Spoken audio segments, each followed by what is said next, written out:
সালটা 2060। বিছানায় শুয়ে শুয়ে বোরিং হয়ে গেছি। বেড বক্সের উপর থেকে চশমাটা হাতে নিলাম আর খাটের পাশ থেকে লাঠিটা হাতে নিয়ে নাতনির ঘরে গেলাম গল্প করব বলে। গিয়ে দেখি ল্যাপটপে কিছু একটা করছে। আমি যেতেই বলল, দাদু তুমি বসো বসো, আমি টিউশনে যাব। বসলাম ওর ঘরে। ল্যাপটপটা খোলাই ছিল। চশমা চোখে দিয়েও ভালো দেখতে পারি না। হঠাৎ মনে পড়লো আজ কত যুগ ধরে ফেসবুকে যাই না, অথচ যে ছেলেটা না এখনকার বুড়োটা একসময় দিন রাত ফেসবুকে চ্যাটিং ছবি আপলোড দেওয়া নিয়ে ব্যস্ত থাকতো, অনেক কষ্টে পাসওয়ার্ডটা মনে করলাম। আইডিটা লগ ইন করে দেখি ইনবক্সে 8678টা মেসেজ। আইডিটা চেনেই যাচ্ছে না, সব অপরিচিত লাগছে। ফ্রেন্ড সংখ্যা ছিল 4788 জন, কিন্তু এখন চ্যাট লিস্টে আছে 28 জন। বৃদ্ধ হয়ে যাওয়ায় হয়তো ওরাও আর ফেসবুক চালায় না। ইনবক্সে ঢুকতেই আমার ক্লোজ কয়েকটা ফ্রেন্ডের মেসেজ, বন্ধু শরীরটা ভালো নেই, বেশি দিন হয়তো বাঁচবো না। মেসেজটা ছিল 5 বছর আগে। খবর পেয়েছি 4 বছর আগেই সে মারা গেছে। আমার বেস্টিও 9 বছর আগে মারা গেছে। ওর সাথে চ্যাটিং গুলো পড়ে খুব ভালো লাগছিল। গ্রুপে ফ্রেন্ডদের সাথে কত মজা আড্ডা এসবই পড়ে আছে। ওদের অধিকাংশই মারা গেছে। এরপর চ্যাট লিস্টের একদম শেষে পেলাম তার মেসেজ। হ্যাঁ, আমার সেই পুরনো একতরফা ভালোবাসা। ওর কোনো খবরই জানি না। কত ভালোবাসতাম দুজনকে, কিন্তু ভাগ্যের পরিহাসে বিয়েটা হয়নি। আজ অনেকদিন পর তার কথা মনে পড়েছে। তার আইডিটাই ঢুকলাম। লাস্ট পোস্ট ছিল 16 বছর আগে। তার নাতনির সাথে ছবি। আরো একটু নিচে যেতে দেখলাম তার ফ্যামিলির ছবি। সে, তার স্বামী, মেয়ে, ছেলে আর নাতি নাতনি। খুব হ্যাপি ফ্যামিলি। ওকে যেদিন শেষ দেখেছিলাম চুলগুলো সেই রকম স্টাইল দেওয়া, পরনে লাল শাড়ি ছিল, কিন্তু এখন এই ছবিগুলোতে সাদা শাড়ি পরা, চুলগুলো সব সাদা, কিছু কিছু আবার মেহেদি দিয়ে লাল করা। হঠাৎ মোবাইলের স্ক্রিনে নিজের ছবিটা দেখলাম। আমিও তো বুড়ো হয়ে গেছি। ও দেখলে নিশ্চয়ই বলতো বুড়ো দাদু।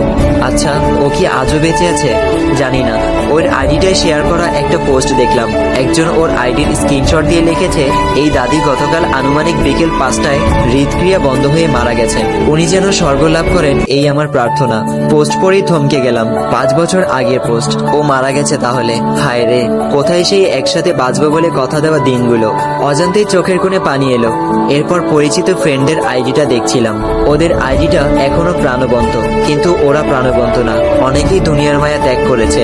যে ফ্রেন্ডটা রোজ নতুন নতুন সেলফি আপলোড দিত, ও 20 বছর আগে ক্যান্সারে মারা গেছে। খবর শুনে দেখতে গেছিলাম।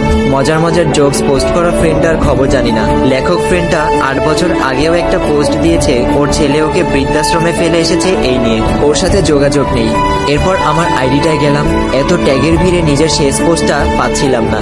এই তো অনেক কষ্টে খুঁজে পেয়েছি। 33 বছর আগে আমার স্ত্রী আর মেয়েকে নিয়ে ঘুরতে গেছিলাম। সেখানকার কয়েকটা পিক। আরো প্রিভিয়াস পোস্টগুলো পড়ে কখনো হাসলাম, কখনো কাঁদলাম। হঠাৎ নাতনি ডাক দিল, দাদু আমি রেডি, টিউশনে যাব, ল্যাপটপটা দাও। আমি বললাম, ল্যাপটপ নিয়ে টিউশনে যাবি?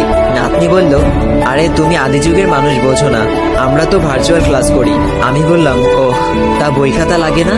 নাতনি বলল, ধুর কি বলো, ক্লাস করতে বই খাতা লাগে? আমি বললাম, ওহ লাগে না। নাতনি বলল, তোমাদের সময় লাগতো? আমি বললাম, হ্যাঁ লাগতো তো, তবে তখন আমরা বইয়ে পড়তাম দেশে ভার্চুয়াল ক্লাস হবে। নাতনি বলল, হা হা হা, টিউশনে খাতা কলম লাগতো, দারুণ ফানি। আচ্ছা আমি যাই, টিউশন শেষে তোমাদের কালের গল্প শুনবো। হ্যাঁ, এখনকার আধুনিক আমরা, কিন্তু 2060 সালের আদিম আমরা। আমাদেরও ওই যুগের ছেলেমেয়েরা আদিকালের মানুষ বলবে। জানি না 2060 সাল পর্যন্ত বাঁচবো কিনা। যদি বেঁচে থাকি তাহলে টাইমলাইনে এসে একবারের জন্য হলেও পড়বো এই সুন্দর দিনগুলোর কথা মনে করব।